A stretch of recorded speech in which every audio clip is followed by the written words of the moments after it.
High good evening. अहिलेको मौसम चाहिँ यस्तो छ है। अनि भर्खर पानी परेर रहेर बसेको छ। अनि मौसम हेर्नु न, क्या बादल छाएको जस्तो, काहीँ खुलेको जस्तो जस्तो कि मेरो मन। हेर्नु न, मलाई पनि यस्तै हुन्छ। कहिले रुन मन लाग्छ, कहिले हाँस्न मन लाग्छ, कहिले खुसी भएर एकदमै धेरै रम्न मन लाग्छ, कहिले काहीँ एक्कासी भक्कानिँदै रुन मन लाग्छ। किन हो थाहा छैन। जिम्मेवारीको भारीले थिचेर हो या पिरको बेथाले थिचेर थाहा छैन। किन मन एक्कासी भकानिन्छ। अनि कहिलेकाहीँ त्यसै गरी खुसी पनि हुने गर्छु। अनि मान्छेहरू भन्छ मलाई, तिमी कति खुसी छौ है, अनि तिमी किन दुखी छौ? म भित्रको मलाई बुझ्न सक्ने मान्छेलाई मात्रै थाहा छ कि म किन भकानिन्छु, म किन रुन्छु, म किन चिच्याउँछु, म किन चिच्याउन चाहन्छु। म भित्रको चिच्चाहटलाई कसले सुन्न चाहन्छ, त्यो कसलाई पोख्न चाहन्छ, कसलाई सुनाउन चाहन्छ थाहा छैन। के गर्न चाहन्छ, के गर्न खोजिरहेछ, के गर्छ, कसरी गर्छ, त्यो केही पनि थाहा छैन। बस जिन्दगीलाई अगाडि बढाइरहेछ।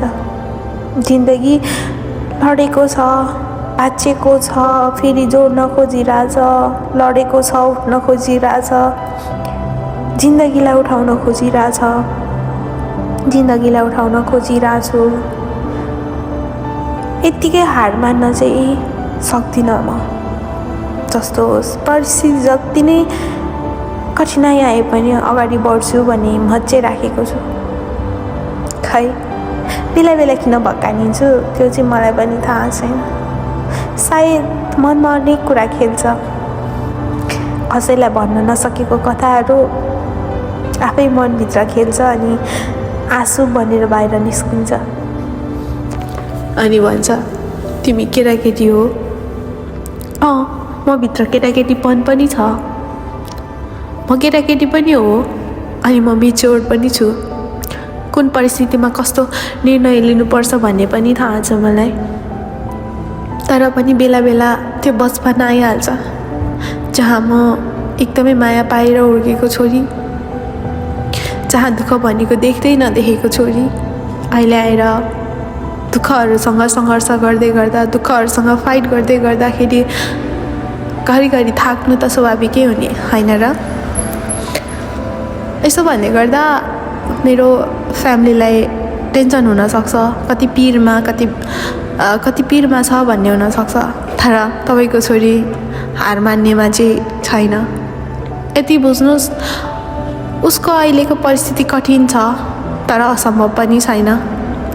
मेरो मम्मीलाई, मेरो फ्यामिलीलाई, मेरो दाइ भाउजू, मेरो शुभचिन्तकलाई एकदिन अहिले थाकेको छ, हारेको होइन। सो प्लिज कसैले पनि यसले हार मान्यो भनेर चाहिँ नसोच्दिनु ल। गाह्रो छ परिस्थितिहरूसँग जुझ्नलाई। हजुरहरूले जसरी जुधेर आउनुभयो, हजुरहरूले जुन सङ्घर्ष गर्नुभयो, त्यो सङ्घर्ष, त्यो दुःख नहोस् भनेर नि तपाईँहरूले मलाई पढाउनु भयो, लेखाउनु भयो, यहाँसम्म ल्याउनु भयो। बुझेको छु गर्नुपर्छ भन्ने कुरा पनि थाहा छ। तर पनि बेला बेला थाक्छ मन, दुख्छ मुटु, निस्किन्छ आँसु।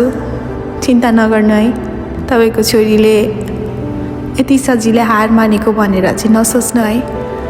मम्मी, थाहा छ हजुरहरूकै लागि भए पनि मैले केही गर्नु छ भनेर। अनि मेरा ती स्वर्गीय भाइ बहिनीहरूको पनि सपना जो पुरा गर्नु छ, यति सजिलै हार त म कहाँ मान्छु र। दुश्मनहरूले गिराउन खोजिरहेछन्, लडाउन खोजिरहेछन्, खुट्टा तानिरहेछन्। थाहा छ, तान्न दिनुहोस्, गर्न दिनुहोस् न। उनीहरूको पनि त इच्छा होला नि त, उसलाई लडाएर म अगाडि जान सक्छु भनेर। तर उसले यो बिर्सेछ कि खुट्टा तानेर लडाउँदै गर्दा अर्कोचोटि उठेर हिँड्दाखेरि कसरी हिँड्नुपर्छ भनेर त्यो मान्छेले सिकिसकेको हुन्छ भनेर। जिन्दगीमा सबै चिज राम्रो हुन्छ भन्ने पनि हुँदैन नि। केही चिज त नराम्रो पनि हुनुपर्छ। राम्रो हुनको लागि पनि नराम्रो चिज आउनुपर्छ। जिन्दगीमा सधैँ राम्रै राम्रो भयो भने त जिन्दगी के हो भनेर कसरी भोग्ने, कसरी थाहा हुने, होइन र? त्यसै गरी आज मलाई खै किन भक्खानिन मन लाग्यो, किन रुन मन लाग्यो, रोइदिए। मनको शान्त। आज रोए भन्दैमा मुस्कुराउनै छोड्छु भन्ने चाहिँ होइन। आज रुन्छु, फेरि भरे मुस्कुराउँछु।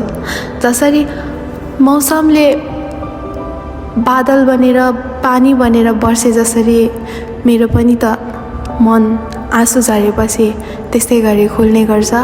जसरी आकाश खुल्छ, पानी परेपछि आकाश खुलेको देख्नु भएको छ, कति क्लिन अनि कति सुन्दर देखिन्छ।